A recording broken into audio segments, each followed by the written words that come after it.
Hello, I'm Alison Lewis and I'm a Breeze champion, which means a qualified ride leader for British cycling for women only Breeze rides. I've made this short video to help those of you who are maybe newer to cycling and coming along on a Breeze ride, and you have been asked by the ride leader to bring an inner tube. The reasons you've been asked to bring an inner tube is that different kinds of bikes with different sizes of wheels and tyres require different sizes of inner tubes. And as volunteer ride leaders, we can't be expected to bring a whole range of different inner tubes for every eventuality. So we ask you to bring one that fits the bike you're riding. That's helpful because if you have a puncture, it is a lot quicker and easier to change the inner tube rather than try and fix the punctured inner tube. So that's why we ask you to bring it. It's good practice. Whenever I go for a bike ride, I always carry at least one and sometimes two inner tubes for the bike I'm riding. So it's good practice to get into anyway. But you may not even know what an inner tube is, let alone what size you might need. So that's what this video is about.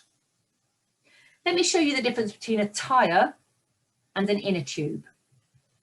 This is a tyre, quite rigid. This is quite a small one because it fits my folding bike. This is an inner tube, much more floppy until it's pumped up. And as you can see here, this inner tube is way bigger than my folding bike tyre. So if I was to go out on my folding bike with this inner tube as my spare, it would be really quite useless. So you need to have the correct size inner tube for the tyres on the bike that you're riding. You'll know the size because somewhere on your tyre will be some embossed writing. It's here, you just see it there. I'll show you some photographs in a moment. They'll have a variety of numbers, some of which are the size of the tyre and therefore the size of inner tube you need, and some of which are about the range within which to pump up the tyre once the inner tube is in. And I'll tell you briefly about that as well. So let me just quickly show you a couple of photographs which show that a lot more clearly for the numbers you need to be looking at. Here you go. So often the numbers on the tyre will have, there might be some different ones, some in brackets, and some of the bracketed numbers may have a multiplication sign. That's the number to note down in order to get the inner tube to fit your bike.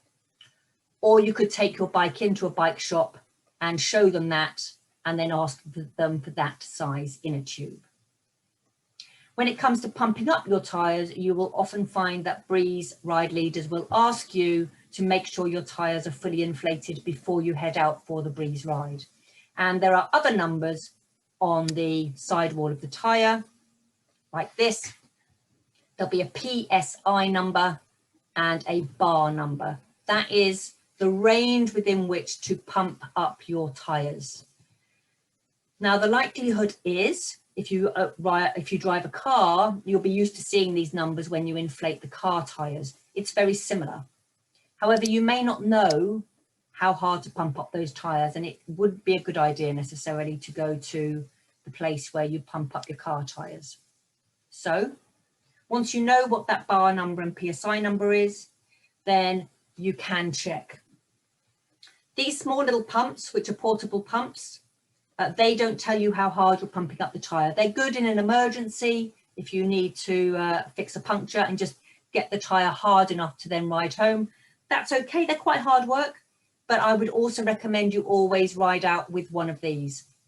During the COVID-19 pandemic, we are trying to make sure every rider is self-sufficient so that we do not have to share equipment across ride leader and riders or between riders. So if you can get yourself a portable pump like this, then please do and bring that with you. It's nice and small so it can fit in a bag, or if you have a cycling jersey with pockets in the back, you can fit it there. However, it doesn't tell you how hard you've pumped up the tyre. So what you need for that is one of these, which is called a track pump. You don't need to buy one yourself if you don't want to. You can get them quite cheap from things like Lidl's, cycling week events, or you can go into any bike shop and ask to use their track pump, and they will gladly let you borrow it. Ask them to show you how to use it if you've never used one before. It's essentially got a lot more of push on it. You stand it up and you can push down like that. And the great thing is they have a dial, so you can see that PSI and bar number to know that you're pumping up your tyre correctly. Obviously, we don't take this out on a ride with us. That's far too big and heavy to carry on a ride. Hence, we carry one of these for when we're out on a ride and we need to pump our tyres up.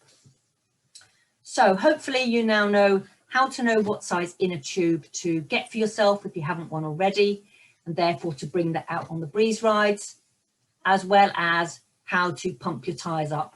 They should be nice and firm, really quite hard if you're riding on the road, but you can use one of those track pumps to also check.